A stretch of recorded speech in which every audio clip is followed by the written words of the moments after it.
¿Cuántos indicadores hay? ¿Cuántos indicadores debemos usar a la vez? ¿Qué valores deberíamos darle a los indicadores? Todas estas preguntas y muchas más las veremos en el vídeo de hoy, así que quédate porque empezamos.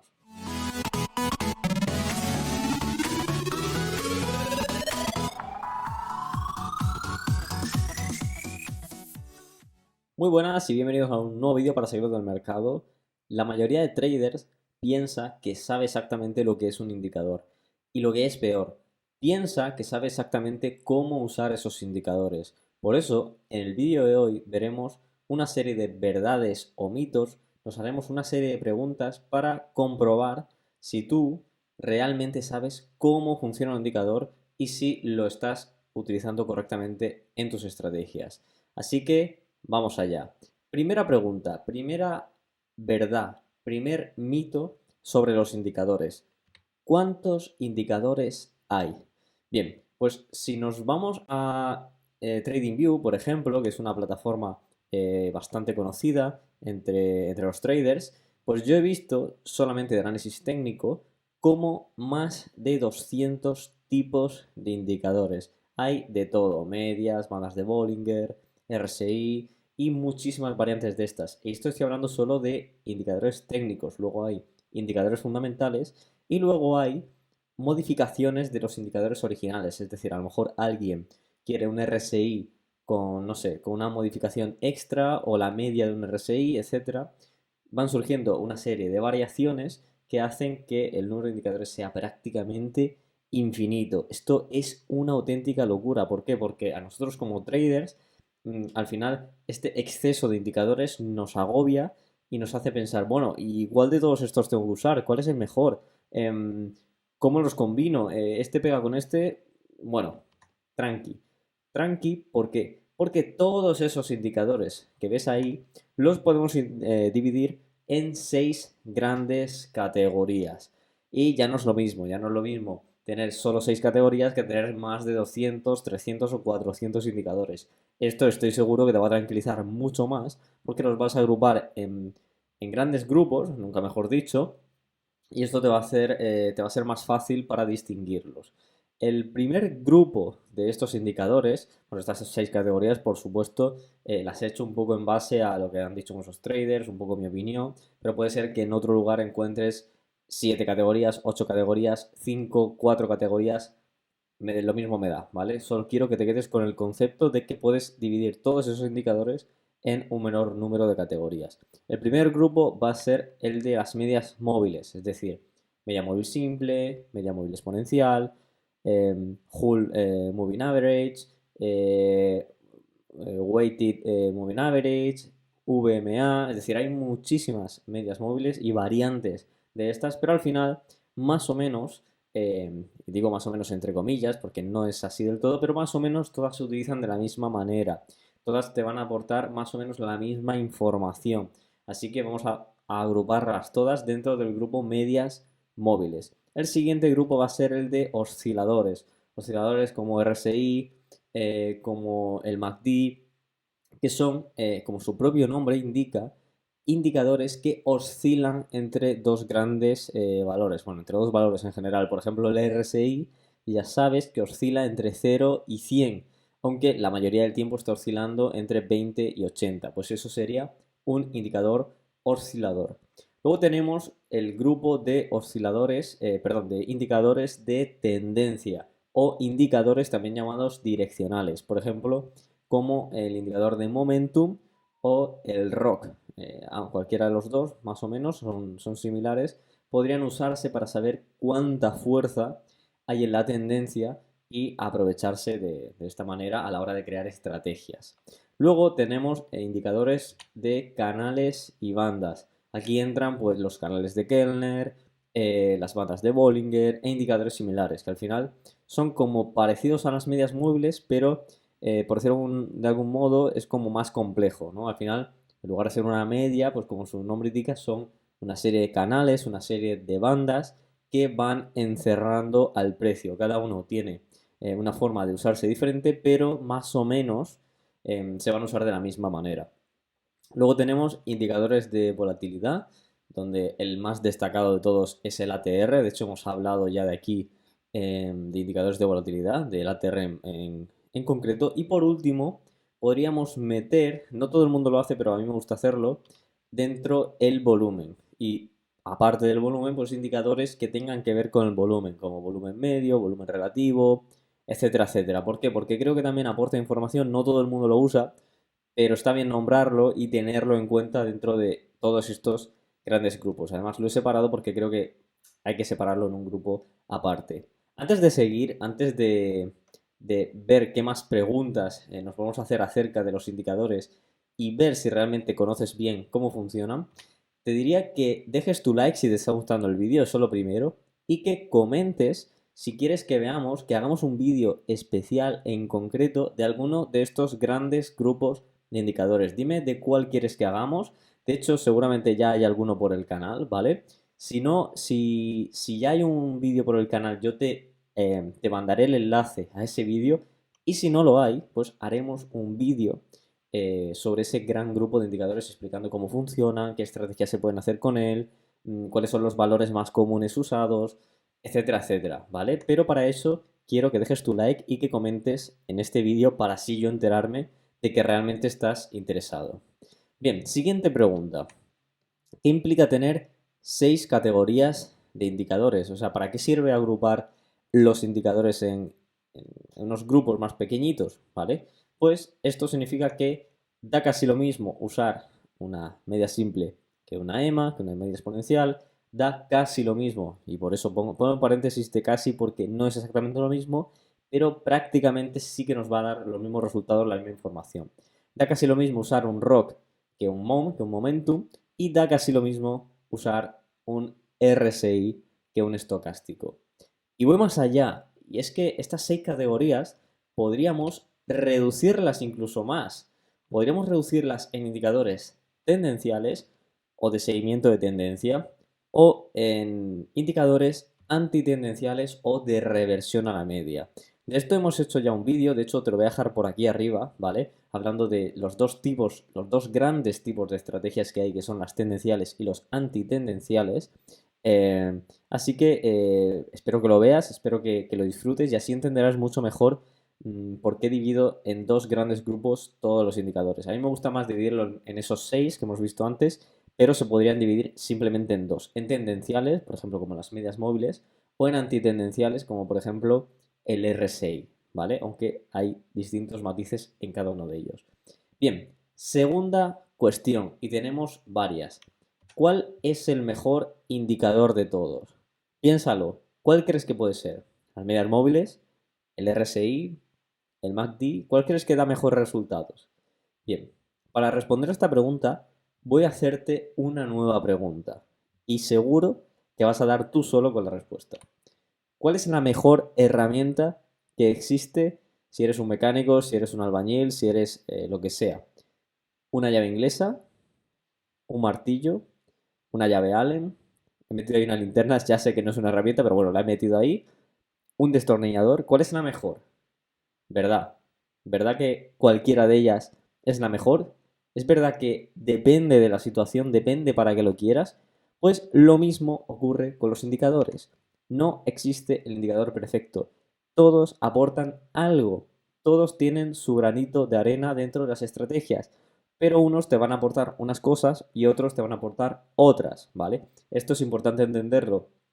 No te va a decir lo mismo una media móvil que un RSI, pero eso no significa que una media sea mejor que un RSI, son diferentes, simplemente. Bien, esto nos lleva a otra siguiente pregunta y es, ¿cuántos indicadores debemos usar a la vez?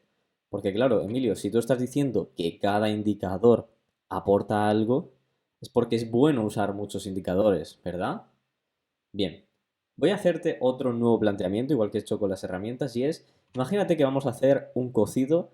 No sé si me estás viendo desde un lugar que no sea España, no sé si se dice cocido, pero básicamente me refiero a un conjunto de alimentos metidos en una olla para que salga un plato, ¿vale? Un plato de olla, nunca mejor dicho. Pues vamos a hacer un cocido y a ese cocido le vamos a echar una rodaja de salmón, patatas fritas, una cebolla, café, unos fideos, ¿vale? Una pasta y unas gominolas. Estas son 6 cosas que a mí me gustan mucho, ¿vale? Y como me gustan mucho, como las he visto útiles, las he metido todas en el mismo lugar, ¿vale?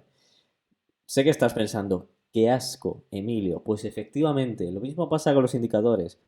Hay ciertas combinaciones de indicadores que no cuadran demasiado e incluso un exceso de ellos a la vez, como puede ser un exceso de ingredientes como el que acabamos de ver, puede ser un gran problema. Puede haber problemas a la hora de usar muchos indicadores. ¿Qué problemas va a haber? Pues si fuese un cocido nos daría asco, nos daría angustia, pero como son indicadores no nos da angustia. Tenemos otros problemas. El primero de ellos es que vamos a filtrar demasiado las ideas. ¿Qué quiero decir con filtrar? Pues que si hacemos una estrategia, ¿vale? Con muchos indicadores, con 7, 8, 9, 10 indicadores, ¿qué va a ocurrir? Que nos van a saltar las ideas, pues a lo mejor una cada 3 semanas, una cada mes, una cada 2 meses. ¿Por qué? Porque estamos filtrando demasiado. O sea, estamos buscando esa idea perfecta que solo se da cuando se alinean los astros, cuando ocurre esto, esto y aquello. Y claro, esto no nos interesa porque si no, no vamos a ganar mucho dinero. Puede ser que a lo mejor incluso acertemos muchas operaciones, pero claro, si vamos a ir ganando de mes a mes una y una, pues no nos interesa. El segundo problema de juntar muchos indicadores a la vez es que vamos a sobreoptimizar la estrategia. Este concepto de sobreoptimizar ya lo hemos comentado alguna vez en el canal y me refiero a que quizá estamos ajustando demasiado esa estrategia a lo que ocurrió en el pasado, cuando realmente en el futuro no tiene por qué ocurrir exactamente lo mismo. Y eso es un problema muy habitual, sobre todo de los traders algorítmicos, de los traders cuantitativos como yo, que soy un trader cuantitativo, y es un problema que debemos evitar, ¿vale? Esto de sobreoptimizar con exceso de reglas, porque al final nos pensamos que va a ir igual que fue en el pasado y no es así. Y el tercer problema es que no sabes ni qué está ocurriendo. Cuando usas un indicador como por ejemplo un cruce de medias, que de hecho ahora lo vamos a ver, pues sabes que estás buscando una estrategia tendencial, ¿vale? Estás buscando que haya un seguimiento de tendencia.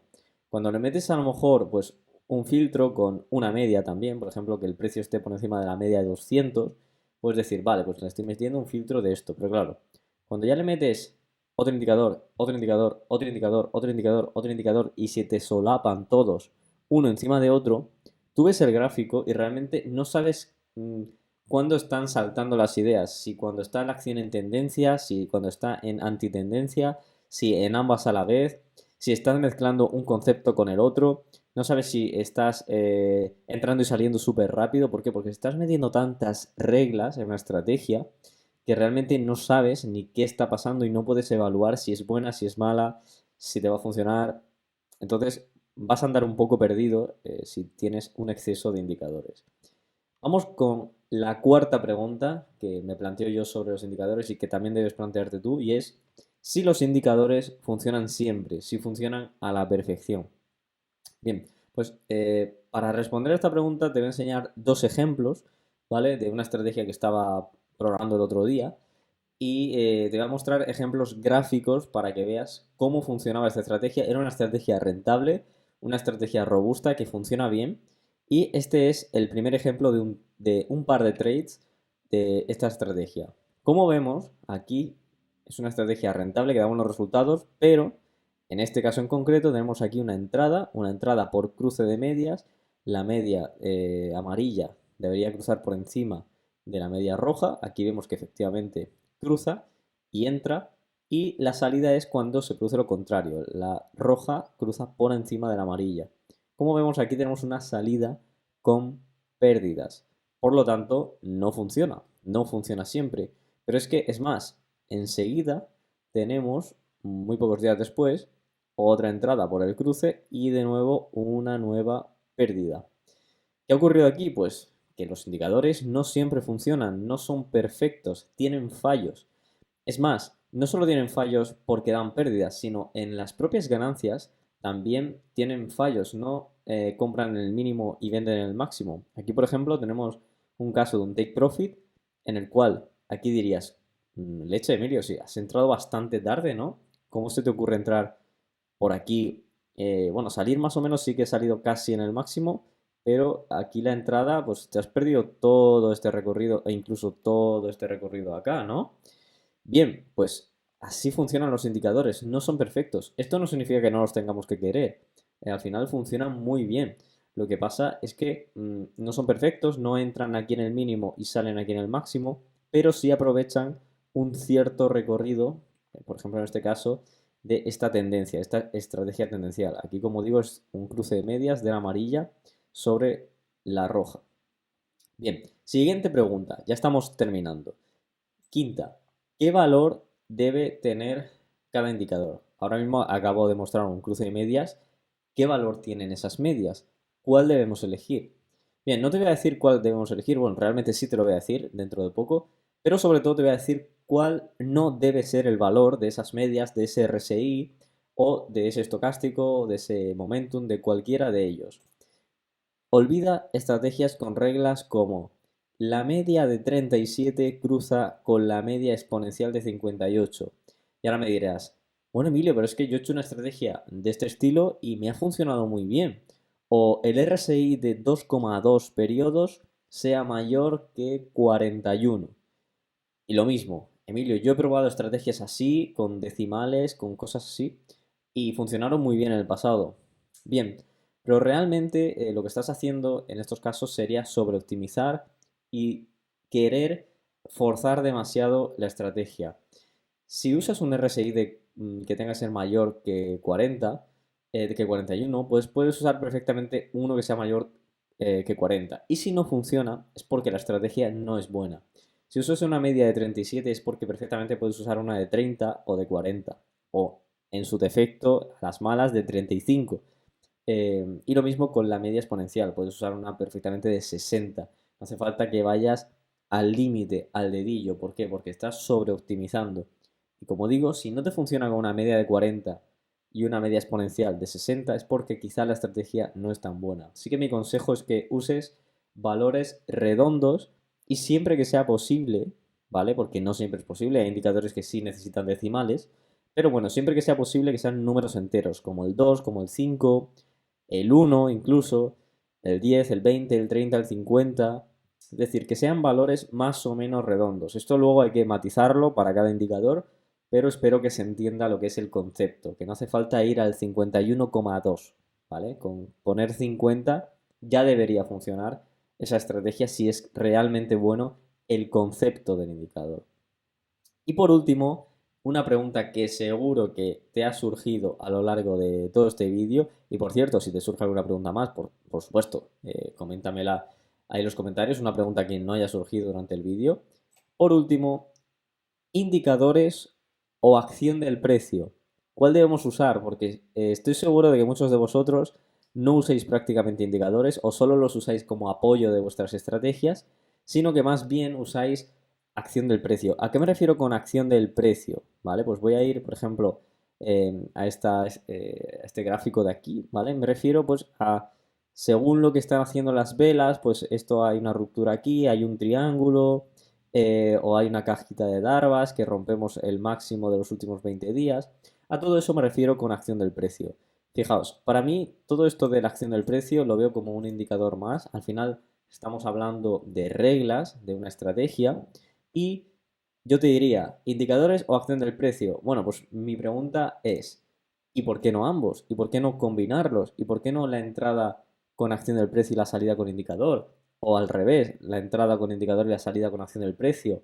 O una estrategia con acción del precio y otra estrategia con indicadores, porque ya sabes que como traders cuantitativos debemos tener más de una estrategia para esa diversificación.